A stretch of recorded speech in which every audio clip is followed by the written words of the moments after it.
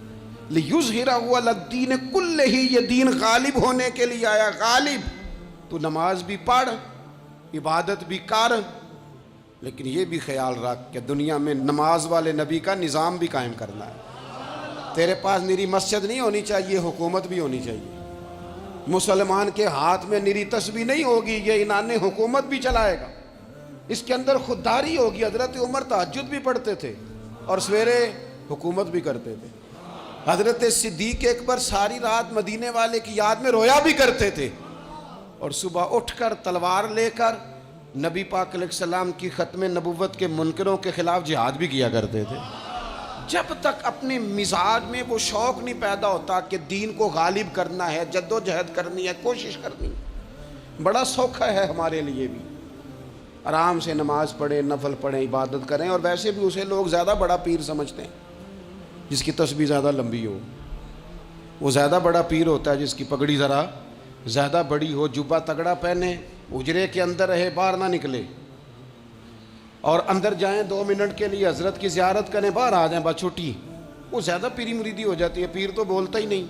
وہی ہے تیرے زمانے کا امام برحق، اقبال کہنے لگے وہی ہے تیرے زمانے کا امام برحق، جو تجھے حاضر و موجود سے بیزار کرے اور موت کی شکل میں دکھلا کے تجھے جلوہ یار، زندگی تیرے لیے اور بھی دشوار کرے، تو جو تیرا جینا مشکل کر دے نا، وہ تیرے زمانے کا امام برحق ہے، تیرے لیے زندگی دشوار کر دے۔ یہ کیا بات ہوئی کہ ٹھیک ہے جناب آپ موج کریں جو دین غالب ہونے کے لیے آیا، دین کے مزاج میں غلبہ ہے، دین کی طبیعت میں غلبہ ہے، دیندار چھا کے وقت گزارا کرتے ہیں۔ اللہ تعالیٰ نے اس دین کے اندر وہ قرار دیا ہے، وہ وسعت دی ہے، وہ درد دیا ہے، وہ ذوق دیا ہے۔ اپنے اندر سے وہ بت توڑ ڈالیں جو بت مایوسی پھیلاتے ہیں، ان جگہوں سے نکل آئیں جہاں انسان کمزور پڑتا ہے۔ اٹھ باندھ کمر کیوں ڈرتا ہے، پھر دیکھ خدا کیا کرتا ہے۔ آگے کی طرف دیکھیں، آگے کی طرف دیکھیں۔ میرے نبی اکرم صلی اللہ تعالیٰ علیہ وسلم نے فرمایا حالات جتنے بھی خراب آ جائیں، ماحول جتنا بھی بگڑ جائے، امت پر دشواری جتنی بھی آئے، حضور علیہ السلام نے فرمایا ہے یہ دین اسلام ہے، یہ مسلم کے لفظ ہیں، حضور فرماتے ہیں یہ دین ہمیشہ قائم رہے گا، اور فرمایا ایک جماعت ہوگی پوری میری امت کی جو دین اسلام کے دفاع میں کام کرتی رہے گی، جد و جہد کرتی رہے گی، کوشش کرتی رہے گی، ہمت کرتی رہے گی۔ میرے عزیز حضور نے فرمایا ہمیشہ یہ دین قائم رہے گا، اور ایک جماعت ہمیشہ اس دین کے لیے کام کرتی رہے گی۔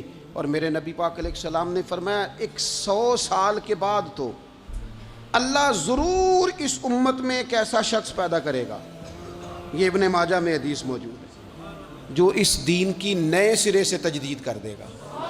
وہ لوگ آتے رہے، جب حالات بڑے بگڑے تو حضرت عمر بن عبدالعزیز آ گئے، حالات کا رخ بدل کے رکھ دیا۔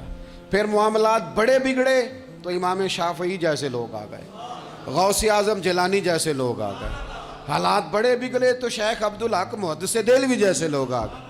ہندوستان میں جب ماحول بڑا کٹھن ہوا تو اعلیٰ حضرت فاضل بریلوی جیسے لوگ آ گئے۔ ہر صدی کے سرے پر اللہ تعالیٰ ایک مجدد بھیجے گا، حضور کا وہ غلام دین کو نئے سرے سے تازہ کرے۔ دین کے چمن میں ہمیشہ بہار رہے گی، ہمیشہ نورانیت رہے گی، ہمیشہ نور اعلیٰ نور رہے گا۔ یہ کام صرف کرنے کا کام کیا ہے، یہ دین تو پھلے گا پھولے گا۔ جو آگے بڑھ کے خدمت میں حصہ ڈال لے گا نا، وہ اپنا نفع کرے گا۔ یہ قرآن پاک ہے، یا ایھا الذین آمنوا ان تنصروا اللہ ینصرکم وَيُثَبِّتْ أَقْدَامَكُمْ۔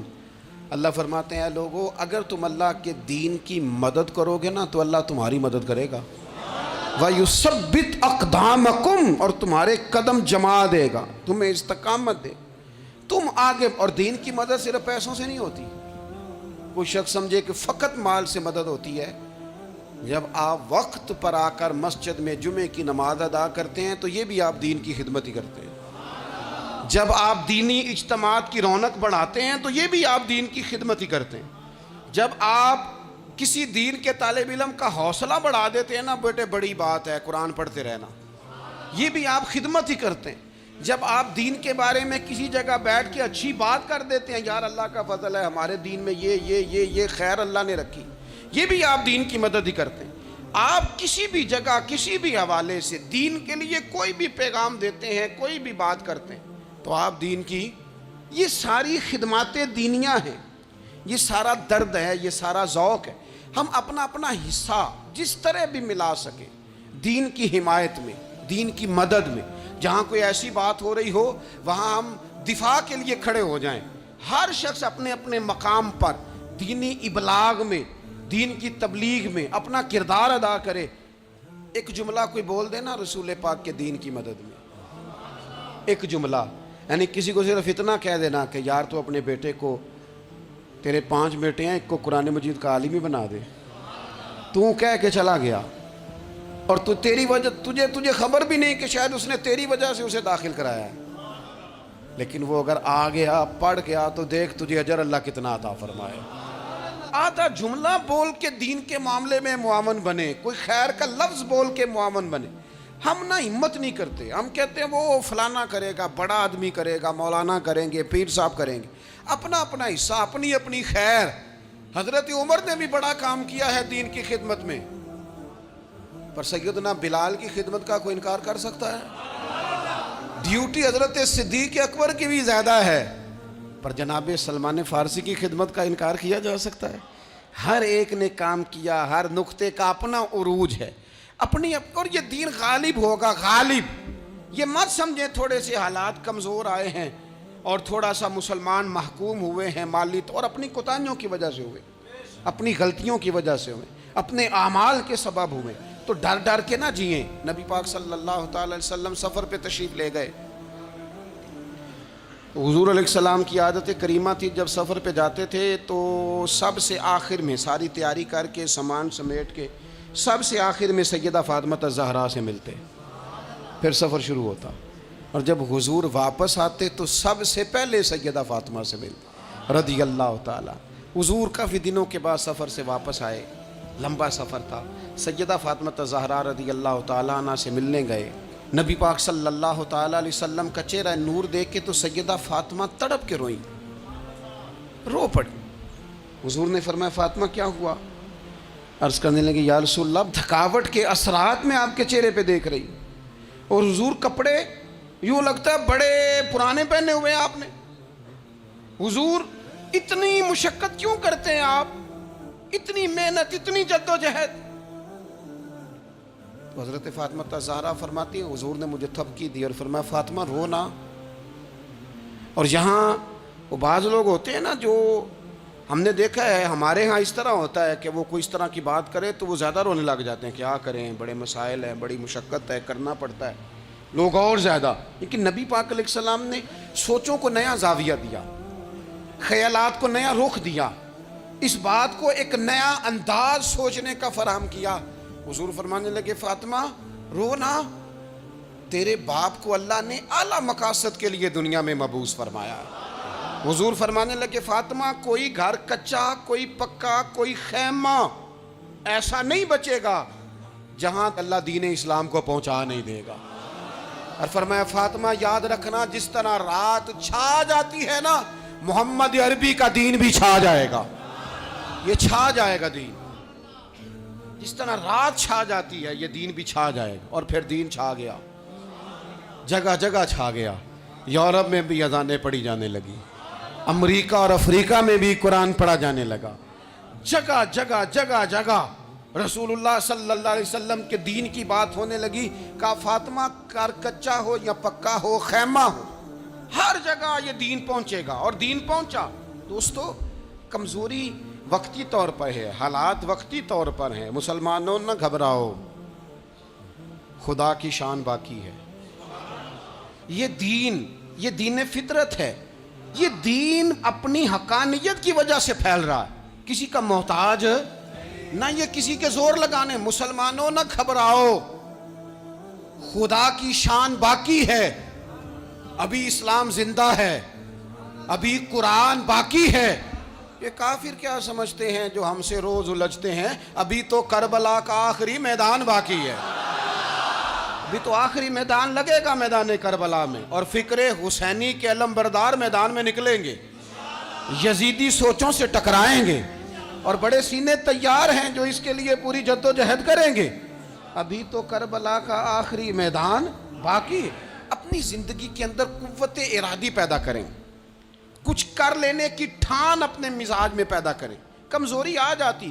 عدی بن حاتم جو تھے نا، یہ حاتم تائی کے بیٹے تھے، بادشاہ کا بیٹا تھا، زمانہ بڑا دیکھا تھا، بڑے بڑے وزیروں مشیروں، ساری زندگی اعلیٰ سطحی وفود سے ملاقات ہوئی۔ عدی حضور کی بارگاہ میں آئے، مسند امام احمد بن حنبل میں موجود۔ تو اسلام پر ابھی غربت کا دور تھا، چند لوگ مسلمان ہوئے تھے۔ نبی پاک علیہ السلام نے فرمایا عدی کلمہ پڑھ لو۔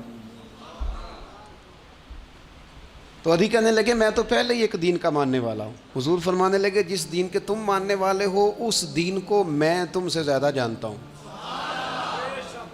حضور فرمانے لگے جس دین کے تم ماننے والے ہو اس میں کیا یہ لکھا ہے کہ مال غنیمت کا چوتھا حصہ کھا جاؤ؟ کہنے لگے نہیں۔ تو فرمایا کھا کیوں جاتے ہو؟ عدی کہتے ہیں چونکہ یہ ہمارے اندر کی بات تھی بادشاہوں کی، تو میں نے فوراً سر تسلیم خم کر دیا، میں نے فوراً سر جھکا دیا، میں نے کہا آپ بات ٹھیک کر رہے ہیں۔ حضور فرمانے لگے اب اگلی بات بھی کروں یا رسول اللہ فرمائیے۔ فرمایا پتہ ہے تم دین کیوں نہیں قبول کر رہے؟ یہ بھی مجھے پتہ ہے۔ یا رسول اللہ کیوں؟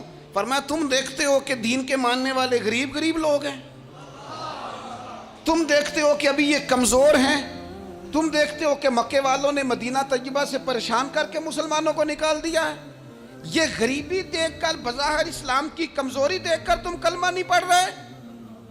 حضور فرمانے لگے عدی مقام حرا کا نام سنا ہے؟ بڑی دور تھا علاقہ، وہ مقام حرا کا نام سنا ہے؟ عدی کہنے لگے حضور سنا ہے پر وہ جگہ دیکھی نہیں۔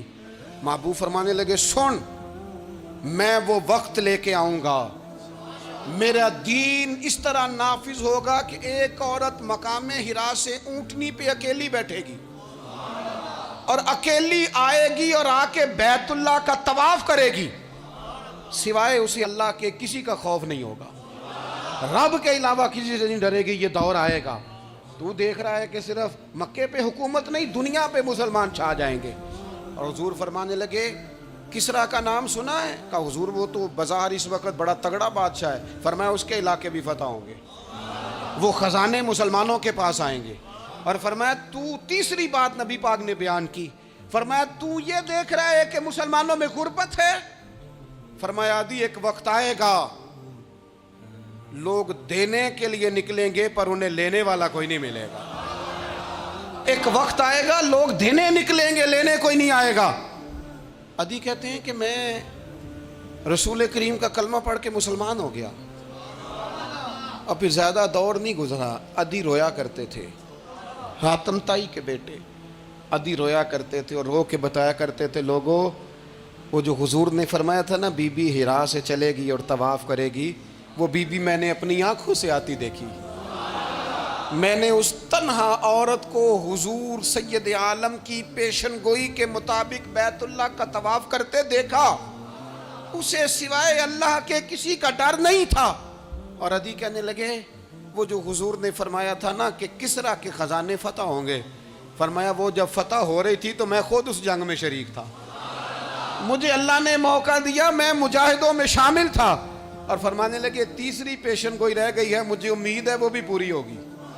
حضرت عمر بن عبدالعزیز کے زمانے میں آ کے وہ دور بھی آیا کہ لوگ زکوٰۃ دینے نکلتے تھے، لینے والا کوئی نہیں ملتا تھا، لوگ کسی کو غریب سمجھ کے صدقہ دینے لگتے تھے، وہ کہتا تھا بھائی لے جا میں تو رات خود دے کے آیا ہوں، لوگ دینے نکلتے تھے لینے والا کوئی نہیں۔ اسلام کی فطرت میں قدرت نے لچک دی ہے، اتنا ہی یہ ابھرے گا جتنا کہ دبا دو گے۔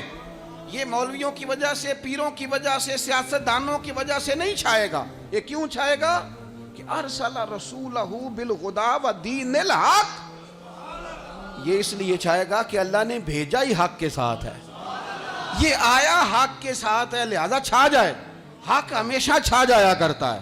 اور وَقُلْ جَاءَ الْحَقُّ وَزَهَقَ الْبَاطِلُ إِنَّ الْبَاطِلَ كَانَ زَهُوقًا، جب حق آتا ہے تو باطل خود بخود چھپ جاتا ہے، اور باطل ہوتا بھی مٹ جانے کے لیے بس نا یہ دین حضرت خباب بن الارت رضی اللہ تعالیٰ عنہ فرماتے ہیں ہمیں بڑی تکلیف دی کفار مکہ نے، قریش نے بڑا ستایا۔ نبی پاک علیہ السلام خانہ کعبہ کے ساتھ ایک چادر لے کے آرام فرما رہے تھے، ہم حضور کی بارگاہ میں گئے، یا رسول اللہ دعا کریں یہ تباہ ہو جائیں، تنگ بڑا کرتے ہیں، حضور آپ دعا کریں اللہ کی بارگاہ میں۔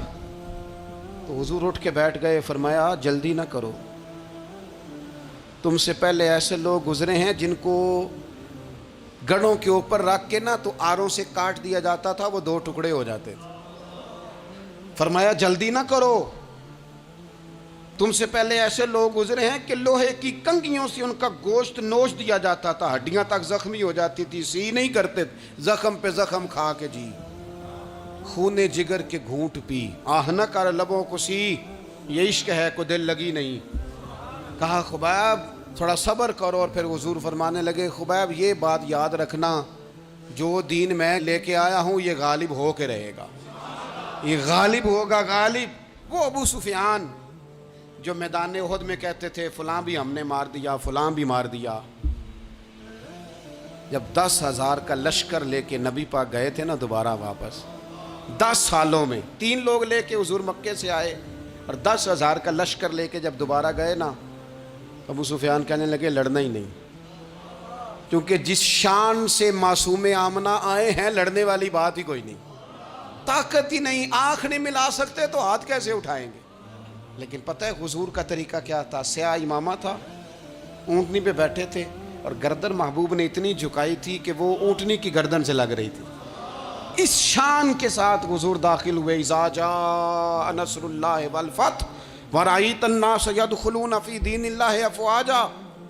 اپنے اندر نہ تھوڑی سی، آپ 24 گھنٹے دنیا کمائیں، کوئی منع نہیں کرتا، مال کمائیں، جائیدادیں بنائیں، حلال کمائیں، جتنا مرضی کمائیں، لیکن نہ کچھ تھوڑا سا اپنے آپ کو دین کے لیے، صرف مالی طور پر نہیں۔ ہمارے ہاں ایک بہت بڑا مسئلہ یہ بن گیا ہے کہ صرف مالی طور پر ہم سمجھتے ہیں دین کی مدد کر دیں۔ اگر آپ اپنے پتر کو نمازی بنا چکے ہیں تو ایک کام آپ نے دین کی خدمت کا کر لیا۔ اگر آپ کی بیٹی پردے کی عادی ہو گئی ہے تو آپ نے دین کی خدمت میں ایک حصہ ڈال لیا ہے۔ اگر آپ کے گھر کے اندر آپ ان ساری چیزوں کو بین کرنے میں کامیاب ہو گئے، یا ایھا الذین آمنوا قوا انفسکم واہلیکم نارا، ایمان والو خود بھی دوزخ سے بچو، اپنے اہل خانہ کو بھی بچاؤ۔ اگر فحاشی اور ریانی کا رستہ آپ نے اپنے دروازے کے باہر روک دیا ہے تو آپ نے دین کی خدمت کر لی ہے۔ اگر آپ اپنے دوستوں کو نمازی بنانے میں کامیاب ہو گئے ہیں، اگر آپ چند لوگوں کو قرآن پڑھانے میں کامیاب ہوئے ہیں، تو پھر کچھ نہ کچھ حصہ آپ نے دین میں شامل کیا ہے۔ کرنے کا کام یہ ہے کہ اپنا اپنا حصہ اپنی اپنی خیر دین میں ملائیں، جدوجہد کریں، کوشش کریں۔ 2 جملے بول کر، جب کوئی بندہ کہہ رہا ہو نا جی بڑا مشکل ہے دین پہ عمل کرنا، تو اسے کہیں دین پہ ہی چلنا تو آسان ہے، دین پہ چلنا ہی تو آسان ہے۔ جب بڑی دین مخالف باتیں ہو رہی ہوں تو وہاں ساری برادری کٹھی بیٹھی ہے نا، بچے کے دن رکھے جا رہے ہیں، تو میں دین کی خدمت بتا رہا ہوں کیا کیا کرنی ہے۔ بیٹے کے دن طے ہو رہے ہیں تو کوئی کہتا ہے کہ ماموں کو منا لو ناراض ہے، چچا کو منا لو ناراض ہے۔ یہ میں اپنا درد دل آپ کے سامنے رکھ رہا ہوں۔ دین کی خدمت یہ ہے کہ ایک بندہ بیچ میں سے بولے، وہ کہے او شادی میں کوئی غیر شرعی کام نہ کرنا، سب کو منا رہے ہو تو کہیں رب رسول کو ناراض نہ کر لینا۔ یہ تیری دین کے لیے خدمت ہو جائے گی، یہ تیری دین کے لیے خدمت ہو جائے گی۔ وہ جس شخص نے جاتے جاتے رستے میں کہا تھا نا حضرت عبداللہ مزنی کو کہ میں ایک مدینے میں چاند چڑھا دیکھ کے آیا ہوں کہ جس کے قریب سے جو گزرتا ہے اسے بھی نور ملتا ہے، تو اس کی ایک بات گھر کر گئی، جناب عبداللہ مزنی مدینے والے کے عاشق ہو گئے۔ آپ کہہ دیں بات پھیل جائے گی، اللہ اسے پھیلا دے گا۔ اپنے مقام پر بیٹھ کر اپنے میں فیکٹری کے مالک سے کہا کرتا ہوں کہ تو نا مسجد ضرور بنا چھوٹی سی، دفتر والوں سے کہا کرتا ہوں کہ یہاں نا نماز باجماعت کا بندوبست ضرور کراؤ۔ میں کہتا ہوں یہ سارے دین کے کام ہیں۔ آپ اپنے حلقہ اثر میں کہیں یہاں نماز باجماعت ہوگی، یہاں سویرے آتے ہی پہلے تلاوت ہوگی، یہاں پہلے قصیدہ بردہ شریف، آپ کوئی خیر کے کام میں اپنا حصہ ڈالتے رہیں، انشاءاللہ یہیں سے چنگاریاں بنیں گی، یہیں سے انقلاب برپا ہوگا۔ اور امام جعفر صادق کے قول پر اپنی بات سمیٹوں گا. کسی نے کہا تھا میں دین کی تبلیغ کرنا چاہتا ہوں, تو فرمانے لگے سوکھا حال ہے, تو دین پہ عمل کرنا شروع کر دے. دین کی تبلیغ ہونی شروع ہو گئی, عمل کر.